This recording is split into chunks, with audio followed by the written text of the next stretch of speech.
we refuse to remove defensive measures, whether it means troops or troops and whatever else, we call it defensive measures. And in your logic, why would a threat be against me? And you are asking me to remove my defensive measures, but you're not dealing with the threat. What is the logic?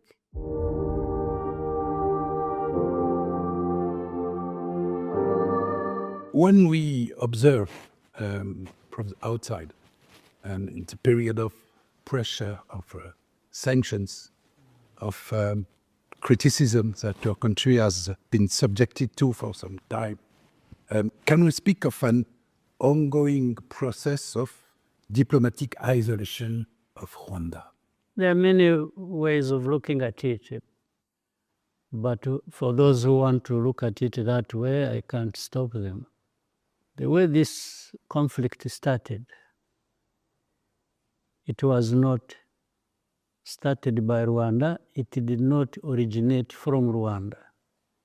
That negligence by those who should have handled it the right way made FDLR an issue for a long time and continued to constitute a threat against Rwanda, especially when it is being fed and supported by a government. Sanctions or kinds of threats or really literally just insults being hurled at Rwanda as if we have done anything other than defending ourselves and making sure that no threat crosses the border into Rwanda from anywhere, and this particularly from Eastern Congo. It's like you are blaming the victim and praising the perpetrator. So the easiest thing to do here is to blame Rwanda and heap all the penalties and whatever onto Rwanda because it is easy. They are doing what is easy for them to do.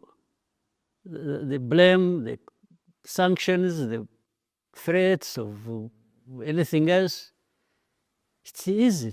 But can it give a solution when you are keeping quiet about the real issues, the root cause? More precisely, on March 2, the American Treasury imposed sanctions against the RDF and 4 of its leaders, including the chief of staff, demanding the immediate withdrawal of your troops from Eastern Congo because of their support to the M23. Do you plan to agree with this requirement? If you look at the recent agreements, you can't come up and expect that only one party will fulfill their part of obligation and the other is to be considered somehow, sometime, or not at all. So in other words, the situation you are talking about and which we are discussing is like there are many parties who have obligations to fulfill. But Rwanda is the one that should fulfill its side of obligations and the others can choose to or not to. There is the United States that also brought us together and are part of the effort to try and help us resolve this conflict. They are also obliged to make sure that they are really pushing us, let me use that, Congo and Rwanda, in the right direction, even-handedly. So the US, much as they can do it, or may do it if they want, but it doesn't give good results at all, if at all, to just choose which side you should put a lot of weight on, and the other you should handle lightly for maybe other reasons, which I'm not conversant with. So, but if you pick and choose, and one morning you say, no, I will go with this one, then there is a problem. It just won't give us good results. Yes, but it seems, and you know, that the taking of the city of Uvira by the M23, just 6 days after the signing of the Washington Agreement, was perceived by the Americans as American administration as a sort of outrage, an affront. I think it was selective. People chose to understand it the way they wanted to. Before the signing, 4th of December, of this agreement, there had been months, weeks or months of fighting, some of it originating from Uvira, others towards Uvira. This was way before the signing of the agreement. I'm saying that it is selective, the understanding is selective, because people think Uvira was just something that happened after the signing of the agreement, which is not true. Uvira did not happen by accident or just after the 4th of December. It was about to happen even as the agreement took place. The United States had been informed during almost day in, day out, week in, week out. They had been informed of the developments.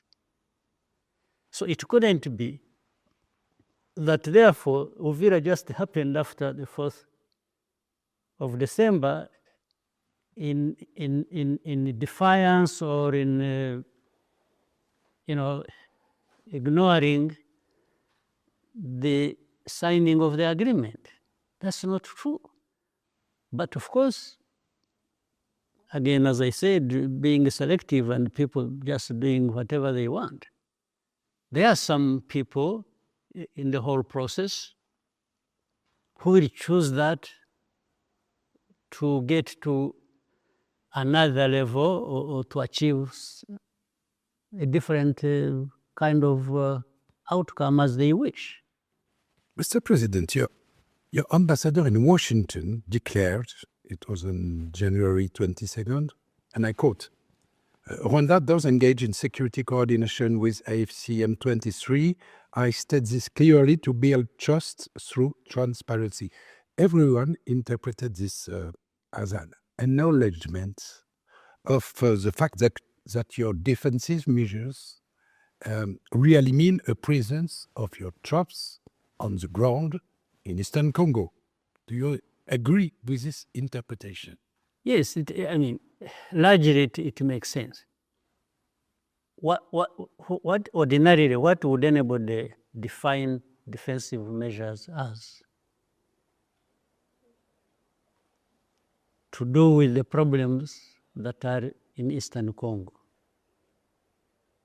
It means a number of things. It means you may use equipment, you may use troops on the ground, it means to defend that territory. So I don't understand the contradiction. It is actually to defend our border. So if I'm defending my border, one morning I'm in 5 kilometers or 10 or 20 because of what I identified as the threat.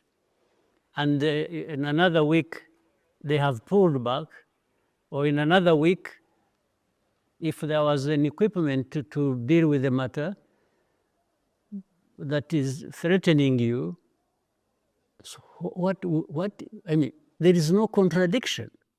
Defensive measures have always been outlined as being there. First of all, having announced ourselves in different places, defensive measures we take, and defensive measures do not mean one thing. Concerning those measures, defensive measures, Mr. President, if I'm not mistaken, Rwanda refuses to withdraw its troops from Eastern Congo until FDLR is eliminated. We refuse to remove defensive measures. Whether it means troops or troops and whatever else, we call it defensive measures. And in your logic, why would a threat be against me? And you are asking me to remove my defensive measures, but you are not dealing with the threat. What is the logic? But the DRC government insists that both must happen at the same time. Are you agree with that? Actually, it is not even the government, it's not even the DRC that is insisting on that. We are the ones insisting on that. In fact, DRC, for them, it's like Rwanda is expected to do away with these defensive measures, but for them, they are not expected to do anything. So a compromise solution is possible?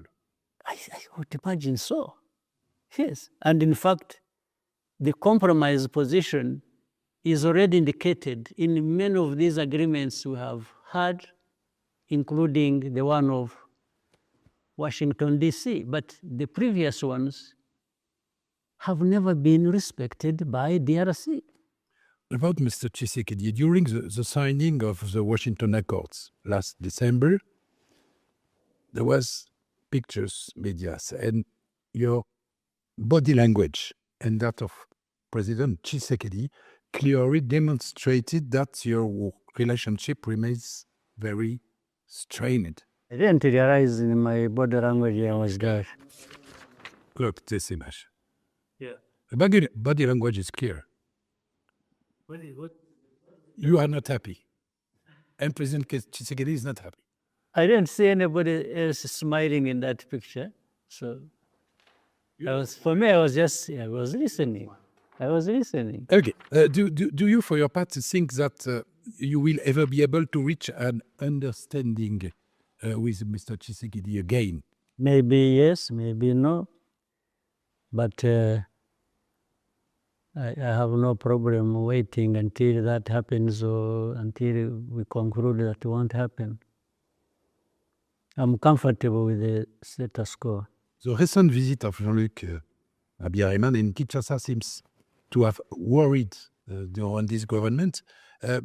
Why? And do you know who he met? It's not a worry, Francois. And it's also not once, by the way. Isolated person, yes. It depends. He's isolated, but together with Tshisekedi. I mean, what Tshisekedi is supposed to be a leader of DRC. So if he's associated with him, meaning he's benefiting from the government machinery and the leadership of Tshisekedi, how is he isolated? But the point here is not just about one person. Again, I keep repeating this. Habyarimana's son, in this case, is not just an individual. Tshisekedi Okongo has been trying to use him to mobilize the opinion, the support for FDLR. There are many people in France, by the way. It's not just, look, Habyarimana's son who lives there. Out of those constitute a network that is in the leadership or in association with FDLR. And now, when it comes to being associated with the president of DRC, how do you minimize it and say it doesn't make any sense? And when we are telling you that what is on the ground is actually a collusion and association between FDLR and the FARDC. Mr. President, since the capture of Goma in January 25, the M23 has been accused of committing human rights violations, engaging in forced recruitment, and so on. Do you think M23 is better equipped than the Congolese government to deliver better governance? There is a conflict in that area. There are problems that must be addressed, and there are known ways of addressing them. Actually, the situation today is better than it was before they took it off. That's what I'm told. Anybody can make their own assessment. It is better there in Goma and better in Bukavu than it was before. And I suppose that the presence of AFC M23 on your border guarantees better border security with the DRC. There is no question about it. In fact, the whole border now is secure. There is no question about it. Yes. Like it or not, it's a better situation for us as far as our security is concerned. In the eyes of many commentators, and you know it, Mr. President, in the eyes of diplomats, media outlets, and so on, your structural objective in Eastern Congo is to maintain a zone of political, economic, and security influence until an agreement is reached with the Congolese government that you do not consider as hostile. Is it correct? The issue is, as of now, as of yesterday, we want a peaceful coexistence, okay? Right now, even in a conflict, as we said earlier, the zone controlled by AFC M23 is not an immediate danger to us. So, to some extent, we are comfortable with that. But we know that that is not the end of the road. There is a lot of work to be done in the context of there is Eastern Congo, but there is the whole of Congo. So, can Eastern Congo or the whole of Congo not be a danger to the neighbors, especially ourselves? These are the basic demands. I don't want anybody to threaten the security of our country. So we will be very hard on saying we have to secure our border. There's no question about it, by all means. One of your objectives is to become a hub in mineral processing? We have been a hub for many things.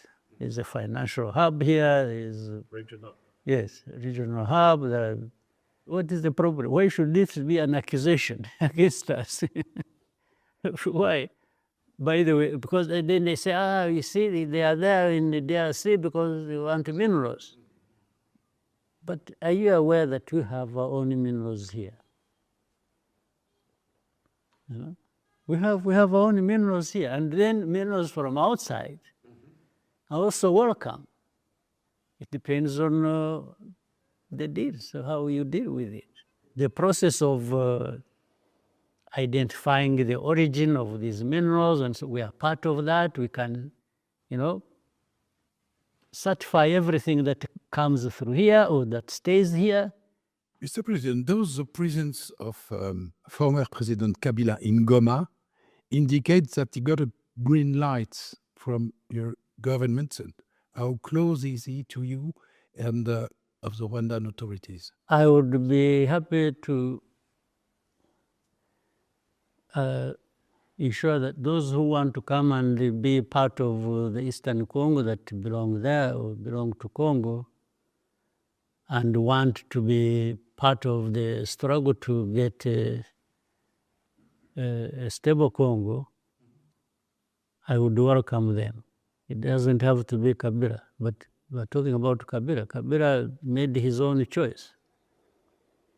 His own choice of how he has his problems. You know how the current government has been running after him or has prosecuted him or has to death or maybe taken over some of his assets or whatever they did.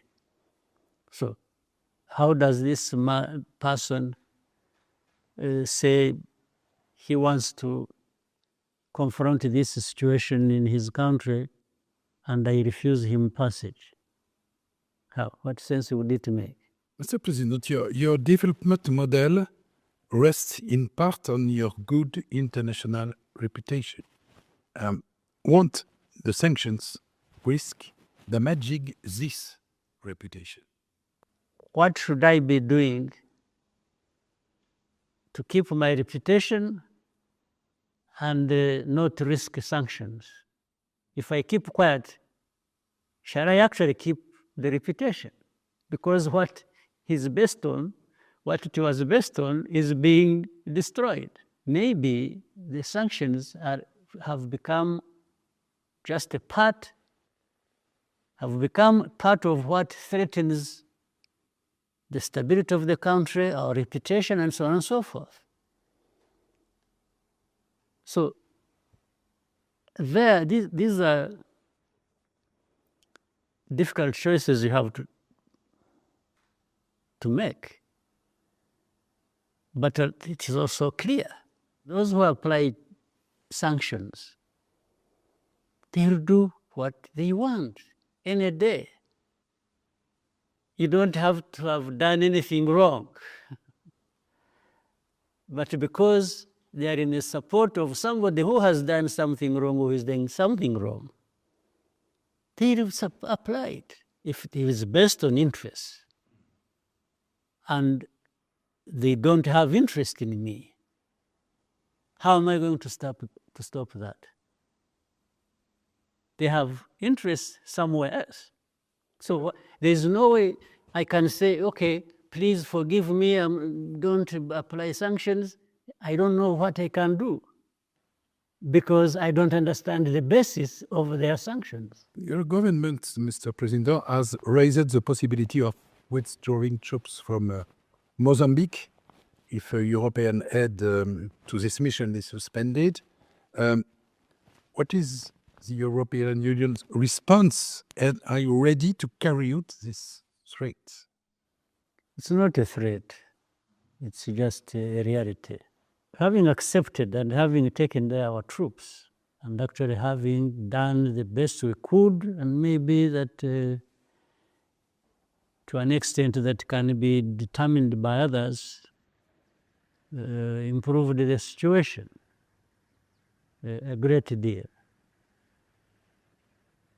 There has to be a way to sustain this.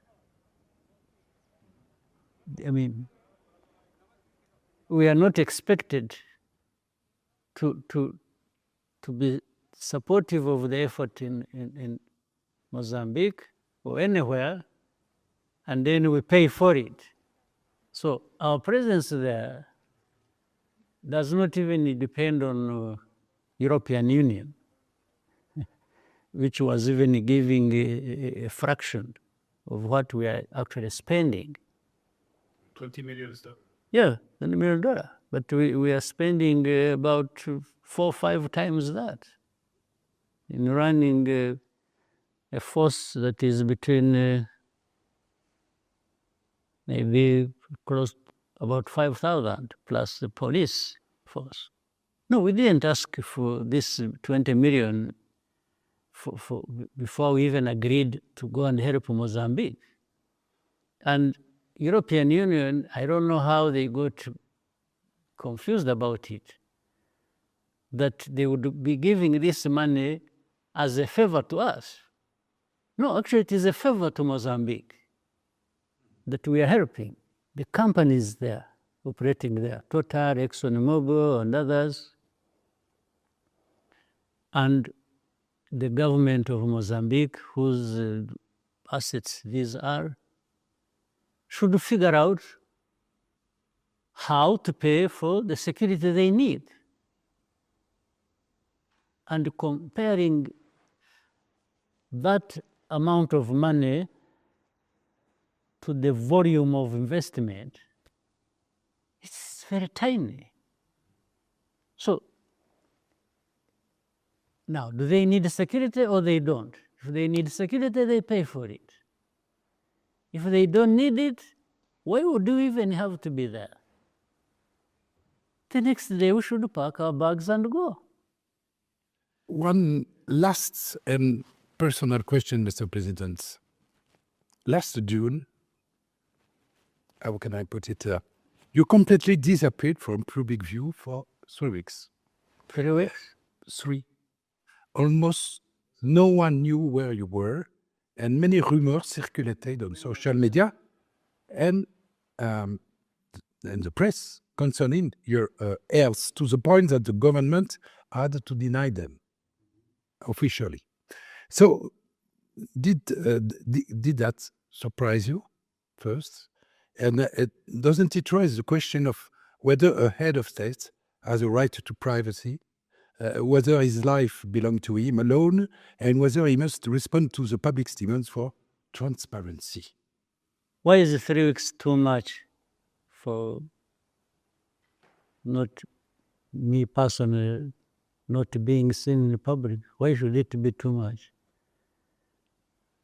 And even take a month, you can disappear. But these days I've been learning to take holidays and relax with my grandchildren, and so I will do more of this, I think.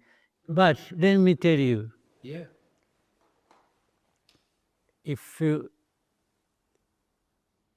you take from anywhere 10 people randomly, here, France, London, UK, America, and took 100 people, okay, and include me among them, and you want to investigate how healthy they are, I come among the top 10. Thank you very much, Mr. President. It's a great pleasure.